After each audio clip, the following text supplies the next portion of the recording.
Roger Gaillard, anniversaire qui touche certainement l'auteur des Blancs débarquent, c'est un 1er novembre qu'a été assassiné Charlemagne Péralte. À cette occasion, il serait bon qu'avec M. Roger Gaillard, on fasse le point d'abord de la révolte de Charlemagne Péralte et ensuite de la, disons, du fait que Charlemagne n'est pas mort. Oui. Il y a d'abord quelque chose, Roger. L'année 1986 a été l'année Charlemagne Péralte. Tu as dû être content. Comme tout le monde, oui. Et quand tu mets la main à la poche et que tu sors une pièce de 50 cobs, toi aussi Ouais. tu es content. Ah oui, pas de doute. Il était temps. Qu'est-ce que ça représente pour toi, toi, Roger Gaillard, celui qui a redécouvert Charlemagne, cet hommage national rendu au Grand Caco? Bon, ça représente d'abord pour moi une crainte de récupération. Charlemagne Péralte est représenté comme un héros national, un fils de Dessalines, alors qu'il est plus que ça. Et Charlemagne Péralte, pour moi, représente une leçon de vigilance à l'égard des forces étrangères et spécialement à l'égard de l'impérialisme américain en Haïti.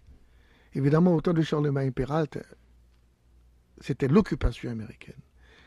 L'impérialisme américain était présent militairement en Haïti.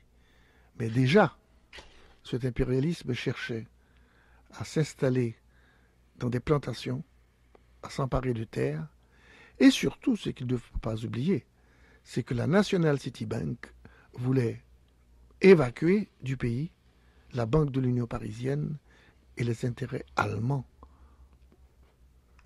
Il s'agissait donc, selon toi, au moment de l'occupation américaine, d'une stratégie à plusieurs volets. Oui. Économique, financière, terrienne, et enfin politique. Et enfin politique. Mais je crois que fondamentalement, le niveau premier a été des rivalités inter-impérialistes. C'est-à-dire que, bon, tout le monde le sait, je vais aller très vite là-dessus, c'est que l'ouverture du canal de Panama était pour les Américains, avait provoqué chez les Américains le désir d'empêcher que des bateaux de guerre européens viennent circuler dans la mer des Caraïbes, dans leur Mare Nostrum. Or, nos dettes, qui étaient surtout contractées en Europe, semblaient justifier ces visites intempestives de canonnières françaises, anglaises ou allemandes. Et les Américains ont décidé, le gouvernement américain a décidé de s'emparer de nos douanes pour payer nos dettes et de charger une banque américaine, la National City Bank, de paiement des dettes et de la gestion des finances haïtiennes. Et du fait que pendant la Première Guerre mondiale, la France était occupée et l'Allemagne allait être vaincue, et bien ça a été facile pour la National City Bank de s'emparer de ces actions, de prendre ces actions en main et d'occuper le pays. Ça, c'est le volet financier. À partir de ce moment-là, nous sommes entrés sous la coupe de l'impérialisme américain. C'est-à-dire que les compagnies monopolistes américaines avaient institué un État haïtien à leur service. Et nous passons ainsi au second volet dont tu parles, qui est le volet agraire. Nous avons vu apparaître dès 1916 des hommes d'affaires américains liés, pour ne pas dire acoquinés, à des hommes d'affaires haïtiens, tous qui... Alors les Haïtiens disaient, nous avons un peuple admirable qui travaille bien, nous avons des ressources comme tous les pays de la Caraïbe, mais ce qu'il nous manque, c'est l'argent, c'est le capital, et le capital, la banque américaine va nous le donner. Eh bien, nous avons eu en 1916, 17, 18, une tentative de mainmise sur les terres par les forces de l'occupation et la bourgeoisie, la classe dominante. Ça, c'est le deuxième niveau dont tu parlais. Puis il y a le niveau militaire, bien sûr, puis il y a la formation de la gendarmerie, le niveau administratif. Créer une administration pour que cette administration puisse rembourser à la National City Bank les dettes européennes prises en charge par cette National City Bank. Tout a été intéressé. Les routes, faire des routes de pénétration, comme tout le monde le sait, pour permettre le déplacement rapide des forces de répression militaire. Je voudrais dire une chose tout de suite, c'est que on m'arrête parfois, on me dit oui, mais c'est pas aux Américains seulement que ces changements servaient. Il y a eu des hôpitaux, il y a eu des cliniques, il y a eu du point de vue de l'hygiène, du point de vue sanitaire, certains progrès. Oui, ceci est vrai, mais je m'empresse d'ajouter que ces tâches élémentaires de construction de la société, ce sont des tâches qui doivent être effectuées et qui ont été effectuées dans d'autres pays par la classe dominante, c'est-à-dire par la bourgeoisie. Or, la bourgeoisie haïtienne s'est montrée incapable de remplir son rôle historique. Elle a appelé les Américains parce qu'il y avait les cacos, il y avait l'anarchie, entre guillemets. Cette classe avait les mains brisées, elle a appelé l'occupant et l'occupant l'a poussé du dos et s'est occupé des routes, s'est occupé à sa place. C'était une honte pour cette classe dominante-là, avant d'être une honte pour la nation. Voici à peu près les divers niveaux. En d'autres termes, tu veux dire par là que cette classe dominante n'assumait pas son rôle dirigeant dans le pays, capable de gérer l'État et de faire ce que tout État qui se respecte doit faire, des choses élémentaires. Voilà. Et que cette classe dominante, devant ce constat d'impuissance entre les années 1912-1915, a directement ou indirectement fait appel à quelqu'un d'autre pour prendre sa place. Voilà. Bon. Mais ceci nous amène, et ne nous écarte pas, de Charlemagne Péralte, celui dont nous allons aujourd'hui célébrer la mémoire en tentant d'éviter ce que tu appelles la récupération. J'aurais aimé que tu m'expliques un peu mieux ce que tu entends par récupération du héros national, et ensuite d'essayer de situer son combat, le situer d'une façon précise. Voici ma question là-dessus. Quelque part dans Charlemagne Péralte le Caco, qui est le 6e volet de ta suite sur les Blancs débarquent, tu dis Charlemagne Péralte, en faisant un peu le bilan de son action, tu dis Charlemagne Péralte a mené un combat patriotique pour la défense du territoire national, un combat anti-américain puisqu'il levait des troupes contre les troupes d'occupation américaine, mais tu fais des réserves sur un concept qui, à l'époque, devenait un concept d'actualité. N'oublions pas que quelques années plus tard, et tu le rappelles fort justement, quelqu'un comme lui, Augusto Sandino, au Nicaragua, lève l'étendard d'une révolte anti-impérialiste. Et tu dis que dans ce cas, il ne s'agissait pas encore, oui, avec Charlemagne Péralte, d'anti-impérialisme. Peux-tu faire pour nos auditeurs le distinguo, la différence entre les deux types de combats? Assez brièvement. Je dirais que avec l'impérialisme, l'État de pays occupés, aliénés, se met au service du capital étranger, se met au service des monopoles étrangers. Cela dit, une lutte nationale contre l'étranger ne peut pas ne pas être en même temps une lutte révolutionnaire contre les alliés de ces étrangers dans le pays même. La lutte anti-impérialiste, telle que nous l'avons vu se développer au Nicaragua plus tard, et telle qu'elle s'est développée dans d'autres pays, touche le capital, touche les intérêts économiques. Les intérêts économiques. Et ces intérêts économiques, encore une fois, sont des intérêts où se rencontrent deux forces qui se combinent. La puissance dominante et l'élite locale. Dans le cas de Charlemagne, sa pensée n'est pas allée aussi loin. Fils de grands propriétaires terriens, Nous y reviendrons. Élève à Saint-Louis de Gonzague, et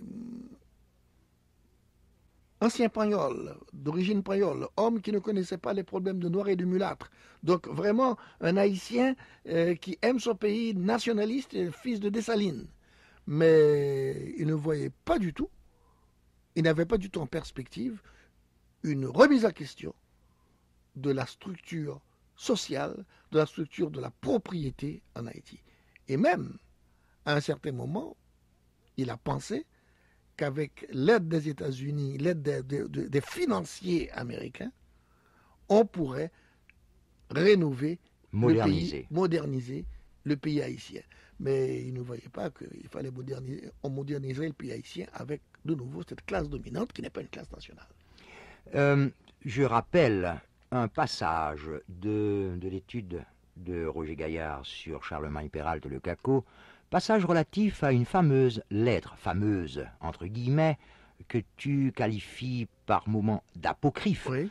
Lettre attribuée à Charlemagne Péralte et destinée à un diplomate britannique et qui serait une sorte d'appel du pied de Charlemagne, lequel, désireux de prendre le pouvoir à la manière traditionnelle haïtienne pendant son combat contre les Mérines, laisse entendre que si il y a un accord réalisé sur le dos de ce d'Artignave au pouvoir, on pourrait arriver, avec une désoccupation, à une entente pour la modernisation du pays. C'est en gros cela. Oui, bien sûr. Bon, cette lettre est apocryphe, Oui. mais tu sembles dire que, bien qu'apocryphe, Ouais. elle reflèterait Ouais. quand même une certaine tendance politique de Charlemagne Péralte.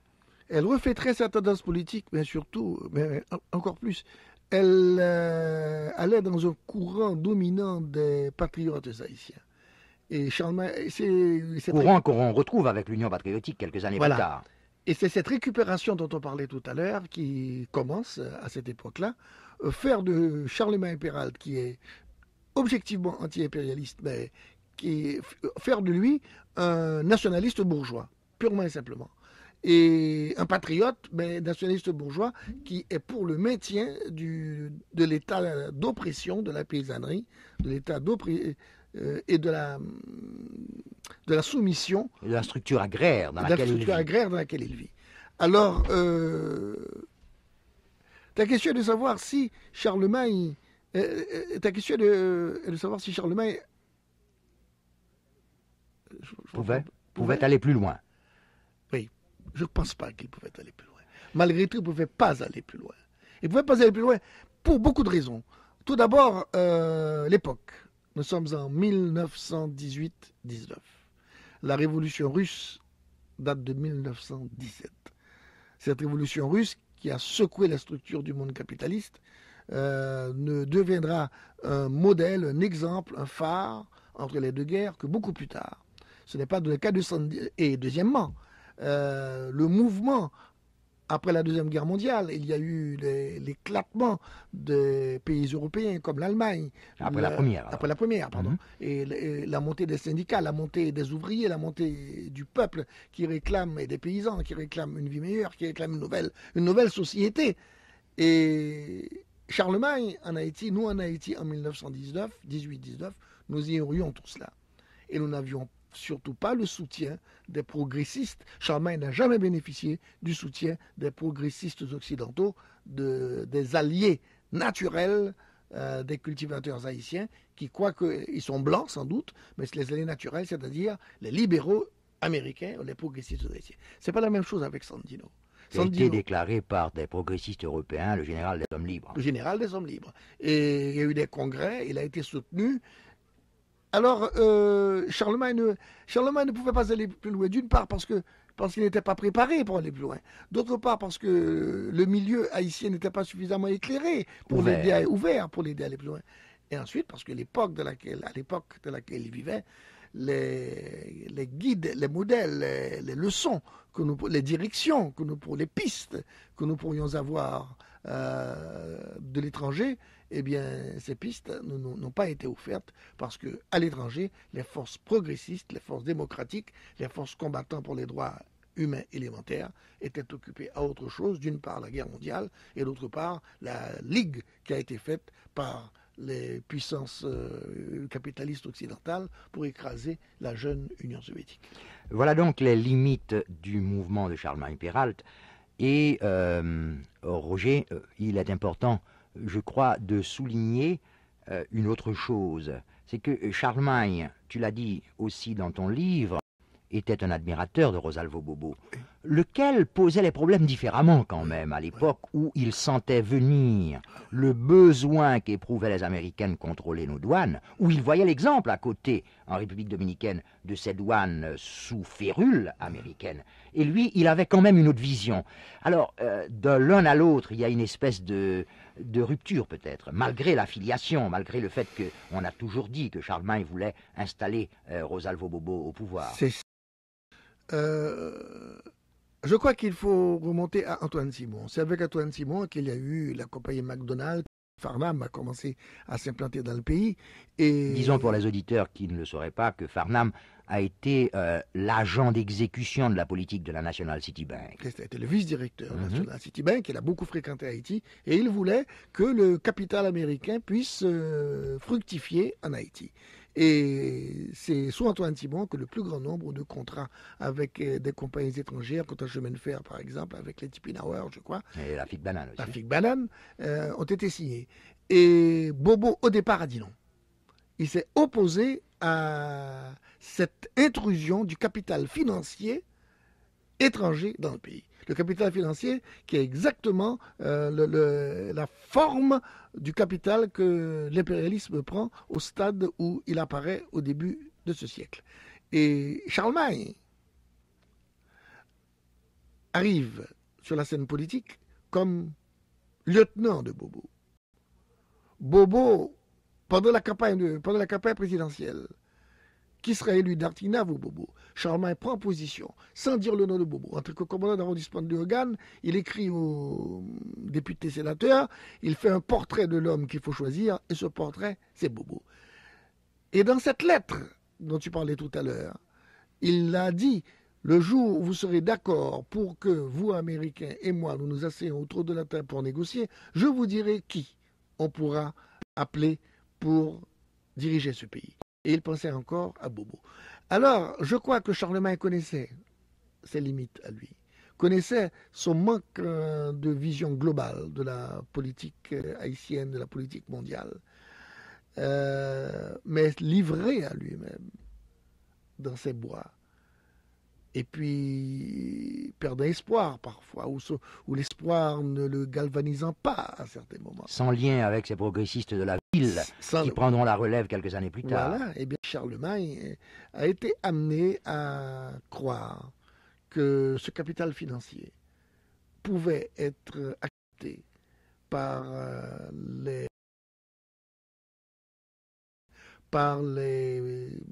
la bourgeoisie agraire, afin qu'elle-même, cette bourgeoisie, puisse permettre le renouveau du pays. Et moderniser. Et ces limites-là encore, puisque nous y sommes, tu le signales toi-même dans un autre chapitre du Charlemagne Péralte, le Caco, par une description du personnage. Oui. Tu dis, il ne faut pas oublier une chose, c'est que Charlemagne Péralte est un grand don de la région de Hinche, capable, lorsqu'il sent que les choses ne vont pas dans le pays, de se mettre à cheval, de passer son foulard rouge autour du cou, qui est le signe de la révolte Caco, de prendre sa carabine et de sonner la cloche pour qu'alors ces soldats le suivent.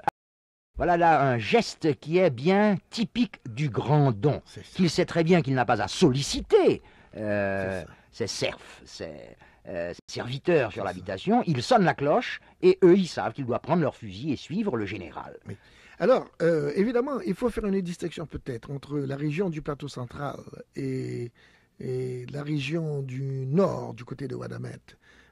Parce que, effectivement, les grands dons du nord avaient leurs domaines énormes et ils sonnaient la cloche de l'atelier pour lever des hommes afin d'aller changer le président qui est à Port-au-Prince. Et ces hommes qu'il levait, c'était des cacos.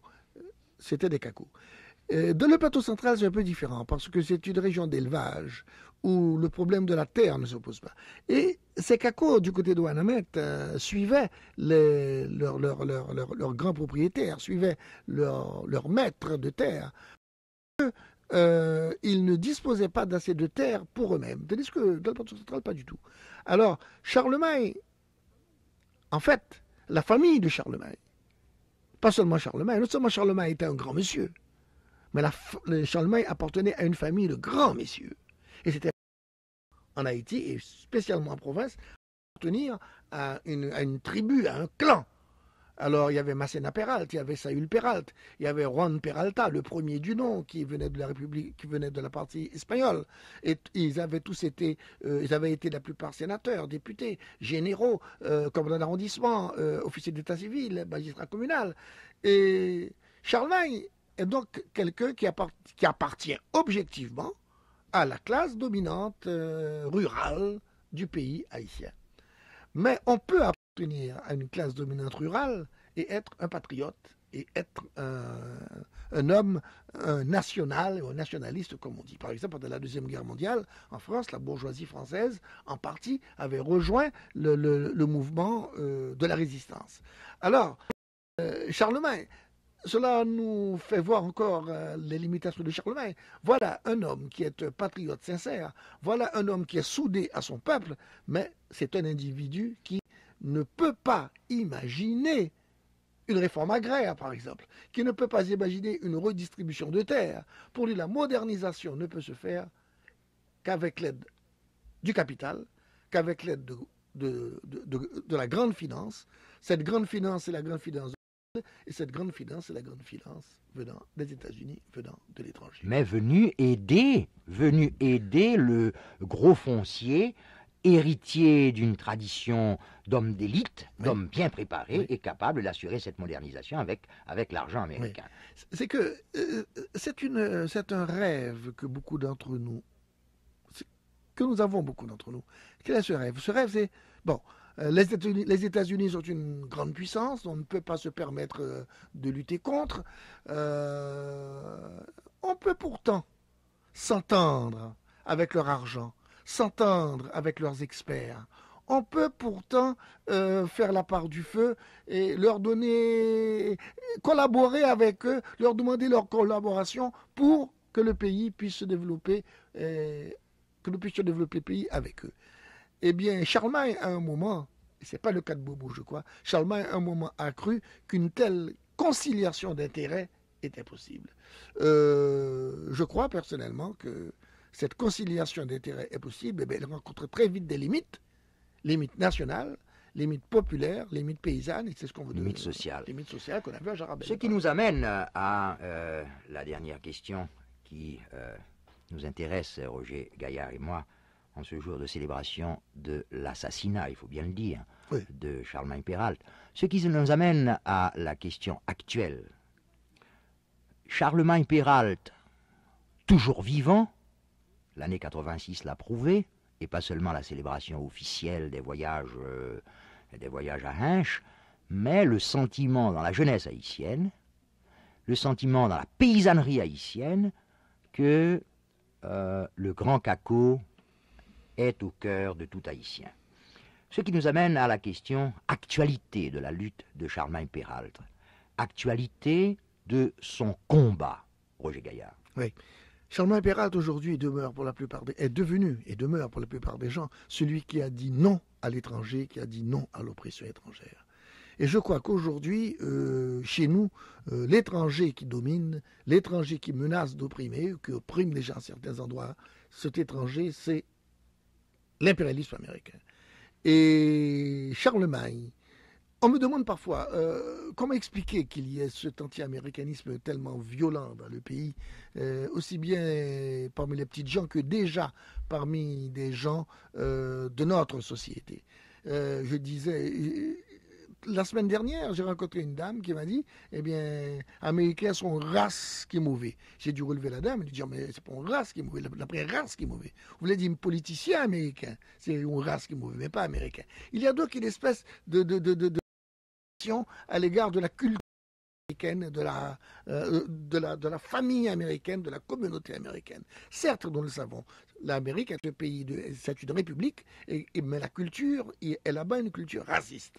Mais cette espèce d'agression à l'égard de la culture américaine s'explique par le fait que de nombreux Haïtiens qui ont vécu là-bas ont subi la domination, l'oppression, le mépris de cette culture. L'aliénation. L'aliénation. Ils sont nègres, bon, ça, ils sont vaudouisants, superstition, ils parlent une langue étrange, créole, ils sont les boat people, et le clou de tout, et ils sont des tontons macoutes, et le clou de tout, ils ont le sida. Alors, ils sont tous porteurs du sida. Alors, il y a une espèce de rancœur, de rancune, de la part de nos jeunes compatriotes et de compatriotes plus âgés ayant vécu aux États-Unis, rancune qui ne s'alimente pas à la lecture d'ouvrages comme ceux de Roger Gaillard ou à l'écoute de tel et tel discours, de tel et tel sermon, rancune qui s'alimente à un certain mode de vie vécu par nos compatriotes sur le territoire des États-Unis, mode de vie qui leur a apporté, certes, à beaucoup d'entre eux la libération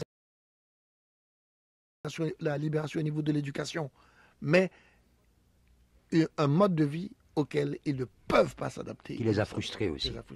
Profonde frustration. Mais ne nous écartons pas de notre propos pour tenter de leur dire à ceux-là qui nous écoutent et qui ont peut-être passé des années aux États-Unis qu'il y a une leçon au péraltisme. Il y a une leçon à tirer de la lutte péraltiste en Haïti et cette leçon est plus actuelle que jamais. Roger, j'ai noté quelque chose d'extrêmement intéressant. Au début de la série Les Blancs débarquent, je crois que c'était au début de la République autoritaire, quand tu plaçais le cadre, si tu tiens le cadre de l'intervention américaine, tu as, comme tu l'as dit tout à l'heure d'ailleurs, précisé comment la pénétration financière a précédé la pénétration économique, ou plutôt la tentative de pénétration économique, en racontant comment, dans le Nouvelliste de l'époque, on annonçait à grand fracas de manchettes de grands titres l'arrivée de tels spécialistes ou bien de tels financiers qui venaient pour apporter de l'argent, etc., etc. Oui, il y a eu pendant une époque cette ruée du capital américain sur l'économie haïtienne. Cela s'est traduit par la ASCO, par 2 ou 3 usines dans le nord, et même au plateau central, il y a eu une usine, je ne sais plus, fabrication d'huile ou bien de sésame, quelque chose de ce genre. Et quand on se pose la question, qu'est-il resté de tout cela? La ASCO, la plantation Dauphin quelques années après, Bayeux, et puis, comme dit Pyram, Agnin. On se pose la question, pourquoi? Pourquoi cet arrêt? Pourquoi brusquement ce blocage-là? Il y a une sorte de marquer le pas devant la pénétration qui a réussi à Cuba, qui a réussi en République dominicaine, qui a réussi même en Amérique centrale, où le capital américain a occupé les terres pour la figue banane, pour... Alors, j'ai émis une hypothèse, et j'ai la joie aujourd'hui de pouvoir te la soumettre directement. Je me suis dit, en définitive, c'est peut-être Peralt et Batraville qui ont gagné tout en perdant leur vie. Parce que, à un certain moment, pour arrêter la guérilla, il y a eu la réponse classique de tout pouvoir luttant contre la guérilla, vider le milieu ambiant de la guérilla de son eau de façon à ce que le poisson se dessèche. Et d'Artignave arrête donc la corvée, il déclare Urbi et Orbi que c'est terminé, on ne prendra plus les paysans pour les mettre sous corde. Bon, ça c'est la première étape. Et la deuxième étape a été que, sans le dire, il n'y a pendant longtemps de tentatives d'accaparement des terres. La confirmation de mon hypothèse nous est donnée quelques années plus tard, lorsque, toute chose étant pacifiée, il y a une réactivation du processus d'investissement économique américain dans la terre agricole haïtienne pour la constitution de grands ensembles, la canne à sucre, entre autres. Dans le sud du pays, les lois sur l'alcool sont prises. Mais il ne s'agissait pas à l'époque de lutte prohibitive pour détourner l'haïtien de la consommation du clairin et de l'alcool. Il s'agissait de ruiner les guldiviers, de façon à, dans une deuxième étape, faire main basse sur les terres. Mais Marche à terre a là encore stoppé le processus. J'estime que la lutte armée de Charlemagne et de Benoît ont eu pour effet de bloquer la pénétration du capital américain dans la campagne et d'arrêter ainsi une forme d'occupation économique. Je crois que ton hypothèse est extrêmement intéressante et mérite d'être creusée, surtout que nous pouvons ajouter à ce que tu as dit que le mouvement CACO en 1911, sous Antoine Simon, ce mouvement paysan anti-Antoine Simon est lié à la construction du chemin de fer de McDonald, de Port-au-Prince au Cap-Haïtien, de Barreau au Cap-Haïtien. Et les paysans se disaient, mais qu'est-ce que c'est que ces rails qui vont passer en plein cœur de chez nous avec un droit de chaque côté. Avec un droit sur 2 kilomètres de chaque côté. Et alors, d'où la facilité avec laquelle les codillots ont pu soulever ces paysans et leur dire, c'est vos terres qui sont menacées. Merci Roger Gaillard. Charlemagne Péralte est vivant, il n'est pas mort. Merci Roger. Souhaitons-le.